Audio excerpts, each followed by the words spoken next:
બનાસકાંઠા જિલ્લાના સરહદી વિસ્તાર ધાનેરા તાલુકામાં આવેલું થાવર ગામ.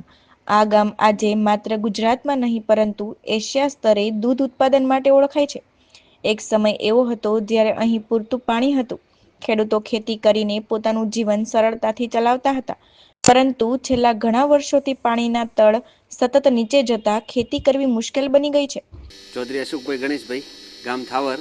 અમારા સાહેબ મેઇન વસ્તુ છે પાણીનો પ્રશ્ન છે, એટલે અમે પશુપાલન વધારે રાખીએ છીએ. આ મુશ્કેલીને અવસરમાં ફેરવતા થાવર ગામના લોકોએ પરંપરાગત ખેતી છોડીને પશુપાલન તરફ વળવાનો મહત્વપૂર્ણ નિર્ણય લીધો છે. આજે આ જ નિર્ણય થાવર ગામને એશિયાનું સૌથી વધુ દૂધ ભરાવતું ગામ બનાવી ચૂક્યો છે. ચાલો જાણીએ કે કેવી રીતે પાણીની તંગીમાંથી પસાર થયેલું થાવર ગામ આજે કરોડો રૂપિયાની આવકનું કેન્દ્ર બન્યું છે. મારું નામ ચૌધરી મંજુલાબેન અશોકભાઈ છે. પશુપાલનમાં અમારે એવું છે કે અમારે જમીન તો ઘણી છે, પણ પાણીની અછત હોવાના કારણે અમે સિંચાઈ કરી શકતા નથી, અને આના કારણે અમારે અમારું જીવન નિર્વાહ કરવા માટે પશુપાલનનો વ્યવસાય અમે ઉપયોગ લીધો છે. ધાનેરાથી 8 કિલોમીટર દૂર આવેલું 9,000 જેટલી વસ્તી ધરાવતું આ થાવર ગામ કે જે આજે એશિયામાં સૌથી વધારે દૂધ ભરાવે છે. અહીંની પહેલાની સ્થિતિની વાત કરવામાં આવે તો વર્ષો પહેલા અહીં ખૂબ જ સારું પાણી હતું, જેના કારણે ખેડૂતો ખેતી કરીને પોતાનું ગુજરાન ચલાવતા હતા. મારું નામ છે પુરિયા દિનેશભાઈ મોહનભાઈ. ગામ થાવરનો હું વતની છું. હું અને પશુપાલન વ્યવસાય કરું છું. પરંતુ જેમ જેમ દિવસો વીતતા ગયા તેમ તેમ પાણીના તળ નીચે ગયા અને ખેડૂતોને ખેતી કરવા માટે જે પાણીની જરૂર હતી તે મળતું બંધ થઈ ગયું.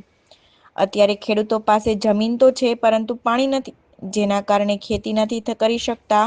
ત્યારે ખેડૂતો હવે પોતાનું ગુજરાન ચલાવવા માટે પશુપાલનનો વ્યવસાય શરૂ કર્યો છે.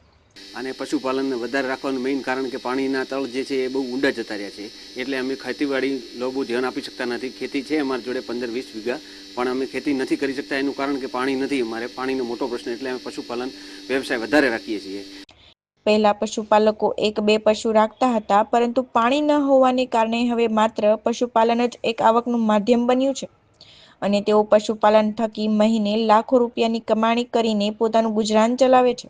અમારું જીવન નિર્વાહ કરી શકીએ છીએ, અને મહિનાના અંતે અમે 1-1.5 લાખ જેટલું દૂધ ઉત્પાદન કરી પશુપાલનથી ઉત્પાદન કરી શકીએ છીએ, અને વર્ષના અંતે 12 લાખ જેટલું અમે દૂધ ઉત્પાદન કરી અમારું જીવન નિર્વાહ કરે છે.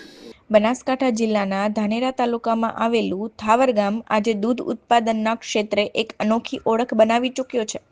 સરહદી વિસ્તાર હોવાના કારણે અને વર્ષોથી ઘટતા જતા ભૂગર્ભ જળસ્તર કારણે અહીં ખેતી કરવી ખેડૂતો માટે મુશ્કેલ બની ગઈ હતી.